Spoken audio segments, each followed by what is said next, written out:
बिस्मिल्लाहिर्रहमानिर्रहीम अस्सलाम वालेकुम नाज़रीन, मैं हूँ आपका मेज़बान दानिश अंसारी और आप देख रहे हैं मेरा YouTube channel Danish Ansari official. नाज़रीन, आज हम बात करेंगे मलिक महबूब साहब से। आप सबके फेवरेट हैं, मशहूर एस्ट्रोलॉजर हैं। अस्सलाम वालेकुम मलिक साहब, कैसे हैं आप? वालेकुम अस्सलाम। अल्लाह का करम है। आप सुनाएं, क्या हाल चाल है? अल्हम्दुलिल्लाह मलिक साहब, मैं भी ठीक हूँ। मलिक साहब, ये chief of defence forces field marshal Asim Munir को मुसल्लह अफवाज के मजीद अख्तियारात दे दिए और उसका बिल पार्लियामेंट से मंजूर हो गया। मलिक साहब, इसके क्या असरात होंगे पाकिस्तान की सियासत पर, खास तौर पे एक ऐसी सिचुएशन में कि हमारे जो एस्ट्रोलॉजर्स हैं, खास तौर पे पाकिस्तान की एस्ट्रोलॉजर हैं सामिया खान, उन्होंने फील्ड मार्शल साहब के हवाले से एक प्रोडिक्शन किया है। उन्हें पाकिस्तान के कौमी एस्ट्रोलॉजर भी कहा जाता है, वैसे तंजिया तौर पर कहा जाता है, जिस वजह से भी कहा जाता है वो अलग बात है, लेकिन उन्होंने प्रोडिक्शन किया है फील्ड मार्शल साहब के हवाले से। उन्होंने कहा है कि फील्ड मार्शल अगले 10 साल के लिए पाकिस्तान के फील्ड मार्शल रहेंगे, आर्मी चीफ भी रहेंगे। आपको इसमें कोई दिक्कत दिखाई देती है? क्या देखते हैं सवाल? जो मैंने शुरू में आपको एक बात कही थी ना, कि मेरी एक पेशेंट कोई और भी है जो मैंने जून से की हुई है, वो यही थी कि मुझे यहाँ से फील्ड मार्शल के लिए ज्यादा इख्तियारात का रहना मुश्किल दिखता है। मुझे ये आइसोलेशन की तरफ जाते हुए दिख रहा है। हो सकता है एक दो महीने रुक जाए अभी, क्योंकि पाकिस्तान में अब मैंने बताया है कि बहुत से मेजर प्लैनेट की मूवमेंट हुई है और एक्टिवेट होके वो ट्रांजिट कर रहे हैं, तो उन्होंने बहुत से प्लैनेट्स को एक्टिवेट कर दिया है। बिल्कुल अभी जैसे आज से 12 दिन मतलब 5-7 दिन पहले नहीं पता चल रहा था कि ये कुछ होने वाला है। तो अगले पल का सिर्फ अल्लाह ताला को पता है। लेकिन फिलहाल अगर मैं उनका जायचा देखूं, जो कि मुझे नहीं पता, फिर वही बात है डिस्क्लेमर की, वाकई ही उनका जायचा है या नहीं। लेकिन ऐसा लगता है कि अब चीजों में बहुत चेंजेस आएंगी और ये इख्तियारात इतने ज्यादा अरसे तक उनके पास नहीं रहने वाला। मलिक साहब, ये आप एक तरफ कह रहे हैं कि इनके पास इख्तियारात नहीं रहेंगे, लेकिन ये जो एस्ट्रोलॉजर हैं सामिया खान साहिबा, ये कह रही हैं कि ये तो 10 साल तक आर्मी चीफ रहेंगे। ये क्या वजह है? आप क्या समझते हैं कि वाकई आप जो बता रहे हैं रीडिंग से वो दुरुस्त हैं, या वो जो क्लेम कर रही हैं वो दुरुस्त हैं? उनके अच्छा, उनके वाले से वैसे ही कहा जाता है कि स्टैब्लिशमेंट उनको सपोर्ट करती है।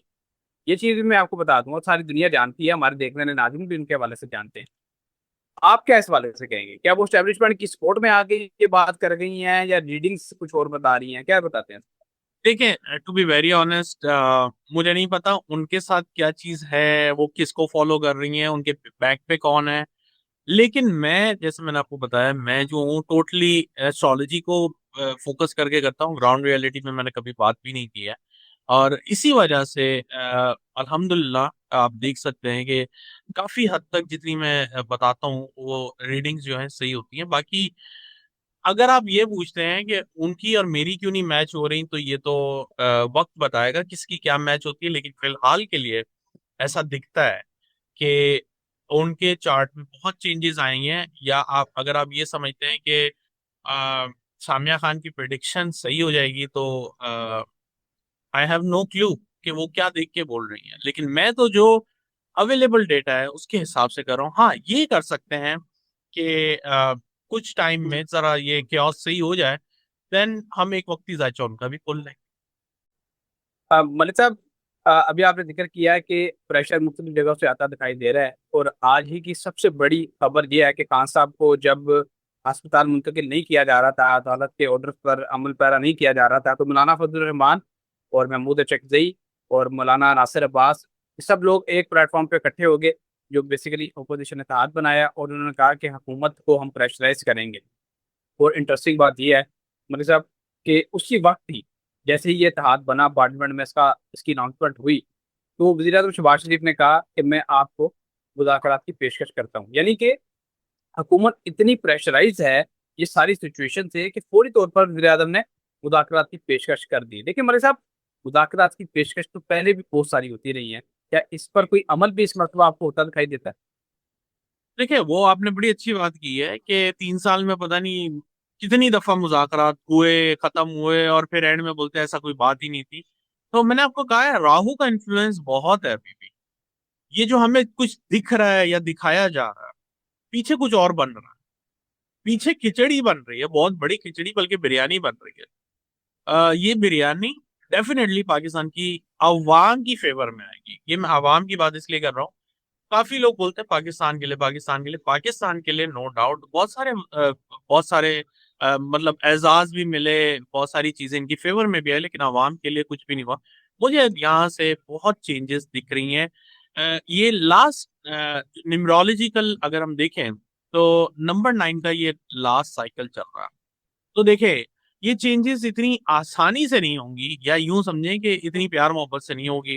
अ, खून खराबा, अनफॉर्चुनेटली, केओस, दहशतगर्दी के वाकयात, ये सब चीजें इस साल में, इस अगस्त से नेक्स्ट अगस्त के बीच में होंगी। क्योंकि हम लोग अनफॉर्चुनेटली काफी अरसे से, बहुत मतलब फरवरी ऑनवर्ड जब लास्ट इक्लिप्स लगा था, तो बैक टू बैक जो थी हमारे पास बैड न्यूज ही आ रही थी। और इसमें किसी का हाथ नहीं, अल्लाह ताला की मर्जी है। और मैंने बहुत दफा बताया है, ये सितारों का एक इल्म जो है, काफी लोग इस पे एतराज करते हैं, ठीक है, हर एक की अपनी अंडरस्टैंडिंग होती है, लेकिन ये साइंस है, ये डीप साइंस है। और उस साइंस को पढ़ना अगर इतना आसान होता, और या यूं कहा जाए कि ये इतनी इजी होती, तो फिर हर कोई इधर एस्ट्रोलॉजर और एक तरह का आपको साइकिक पर्सन मिल जाता। इवन कि मैं कभी अपने आप को, अगर आप बोलते भी हैं तो मैं कोशिश करता हूँ कि मैं ये ना बोलूँ कि मैं एस्ट्रोलॉजर हूँ। मैं ये बोलता हूँ मैं स्टूडेंट हूँ एस्ट्रोलॉजी का, दैट्स इट। बहुत सारी चीजें सीखने को मिलती हैं और मिलती रहती हैं जब तक इंसान इसके ऊपर काम करे। ये वो सब्जेक्ट है जो जितना मर्जी आप इसको पढ़ ले, जितना मर्जी अब्सॉर्ब कर ले, ये 100% कभी भी नहीं किसी इंसान को आता। और इसीलिए प्रिडिक्शन हमारी 50 to 60, 60 to 70% हाईएस्ट रेशो पे पूरी होती है। इसके अलावा बाकी अल्लाह ताला का ही जो हुक्म होता है तो वही होता है। तो ये जो प्रिडिक्शन थी, ये इसलिए बहुत ज्यादा हाईलाइटेड हो रही थी। आप बोलेंगे बाकी क्यों नहीं होती, ये इसलिए हाईलाइटेड हो रही थी कि ये एक जैसे वो बोलते हैं ना कि 3 4 जायचों में बड़ी कॉमन सी तब्दीलियां नजर आ रही थी, जिसमें एक इमरान खान का जायचा था, जो वक्ती जायचा है। मैं पहले से डिस्क्लेमर दे दूं क्योंकि मैं इनके जो बर्थ चार्ट है उसके ऊपर काम नहीं करता। एक तो उसमें बहुत मेजर चेंजेस आ रही थी, दूसरी बात हुकूमत के लिए जो उन्होंने हल्फ लिया हुआ था, उस साइचे में भी बहुत क्रिटिकल जोन में ये क्लिप लगा है। और तीसरी इंपॉर्टेंट बात, पाकिस्तान के साहित्य में ये इक्लिप्स लगा है 5 घर में। तो ये सब चीजें एक चीज बड़ी पॉइंट आउट कर रही थी कि बहुत मेजर तब्दीली अभी ड्यू हो गई है। और यहाँ से जो मैंने आपको 12 तारीख को भी बताया था कि आप 15 तारीख के बाद से देखें, जैसे जैसे सन केतु का कंजंक्शन क्लोज होता जाएगा, अभी भी क्लोज नहीं हुआ। एक्चुअली ये जब 3 डिग्री का फासला रह जाता है दो प्लेनेट के बीच में, तो वो यूं समझें कि बहुत ही एक तरह से 75%, 85%, 70 to 80% जो है, वो दो प्लेनेट के कंजंक्शन के रिजल्ट आने शुरू हो जाते हैं। तो मैंने आपको इसलिए पर्टिकुलर 20 और 21 तारीख दी हुई थी। और 20 21 तारीख बहुत इंपॉर्टेंट मेरे ख्याल से पाकिस्तान के लिए है, टर्निंग पॉइंट आया है। और पहले भी आप बोल रहे थे कि पहली दफा ये, मेरे ख्याल से खान साहब को बहुत सी दफा निकाला गया होगा, और उसका जिक्र नहीं हुआ, वो अलग बात है। तो अगर ये ऑफिशियली जिक्र हुआ है तो इसका मतलब ये है कि पाकिस्तान के अंदर बहुत मेजर चेंजेस आ गए। अब ड्यू की बात खत्म हो गई है, अब मेजर चेंजेस आ गए हैं। यहां से आप देखें, जो मैंने आपको आज से 5 दिन पहले बताया था कि थरथल्ली मचने वाली है, एक क्योस आपको पॉलिटिक्स में नजर आएगा, और वो ही हुआ है। वो अलग बात है, रीजन कोई भी बन सकता है, इसमें खान साहब रीजन बन गए हैं। लेकिन मुझे, मैं आपको एक सही बात बताऊं, मुझे ये प्रेशर बहुत सी जगहों से, अलग अलग सेक्टर, अलग अलग डिपार्टमेंट, या वॉट एवर जो भी वहां पे है, पार्टीज हैं, ऑपोजिशन है, अलग अलग चीजों से आता हुआ दिख रहा है। और प्लस इसमें राहु की इन्वॉल्वमेंट है। राहु का मतलब होता है कि इसमें फॉरेन अफेयर्स का डेफिनेटली कोई ना कोई हाथ होगा पीछे, माने ना माने। ओके मोदी साहब, अच्छा मोदी साहब, कुछ इंटरनेशनल खबरें उनका जिक्र कर लेते हैं। अमेरिका में आप भी मुकीम हैं और अमेरिका से एक खबर आई है कि मजमूई अवामी कर्जा पहली बार $14 ट्रिलियन से तजावुज कर गया है। और अमेरिका में एक बड़ा फाइनेंशियल क्राइसिस जो है उसका खतरा दिखाई दे रहा है। आप क्या देखते हैं कि वाकई ऐसा है, अमेरिका में वाकई कोई बड़ा क्राइसिस आने वाला है, फाइनेंशियल क्राइसिस? सर ये तो आपने कंफर्म करना है ना, मैंने आपको इस साल के शुरू में क्या कहा था कि अगस्त में रिसेशन आने वाला है और वो अमेरिका से पहले स्टार्ट होगा। तो मेरे ख्याल से ये हालात अब बन रहे हैं, और अनफॉर्चुनेटली ऐसे हालात और भी दिन ब दिन खराब होते हुए आपको नजर आएंगे। ये एक रियलिटी है जिसको हर एक को एक्सेप्ट करना पड़ेगा कि ये अब हालात संभलेंगे नहीं फिलहाल। ओके मलिक साहब। अच्छा मलिक साहब, शुमाली कोरिया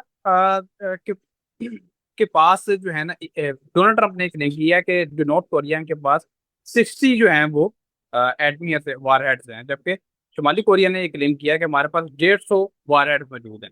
और सबसे अहम चीज ये हुई है आज कि जो जनूबी कोरिया और अमेरिका आज फौजी मशकें कर रहे थे, जिनके दौरान ही 12 मिसाइल जो हैं वो नॉर्थ कोरिया की तरफ से दागे गए इनकी तरफ, और समुंदर में जाकर वो गिर गए, यानी कि उनको एक वार्निंग दी गई। मलिक साहब, मुझे ऐसा फील हो रहा है कि ईरान से तवज्जो हटाने के लिए या दुनिया की तवज्जो किसी और तरफ लेके जाने के लिए, फाइनेंशियल क्राइसिस से या दूसरे मामला से, शुमाली कोरिया के साथ मामला जानबूझकर खराब किए जा रहे हैं।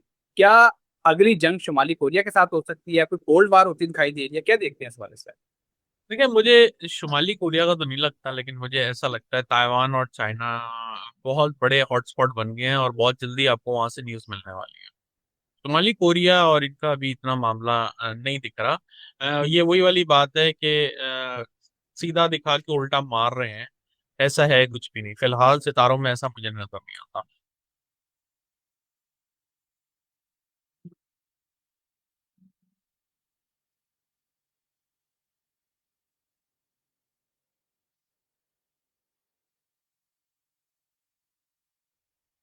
बहुत शुक्रिया मनी साहब, आपने अपने कीमती वक्त में से कुछ वक्त निकाला, इतनी जबरदस्त प्रेडिक्शन और मालूमात हमारे साथ शेयर की। इंशाल्लाह नेक्स्ट प्रोग्राम में ऐसी दिलचस्प टॉपिक के साथ दोबारा पेश होंगे। अगली वीडियो तक के लिए मुझे और मलिक महबूब साहब को इजाजत दीजिए। अल्लाह हाफिज़।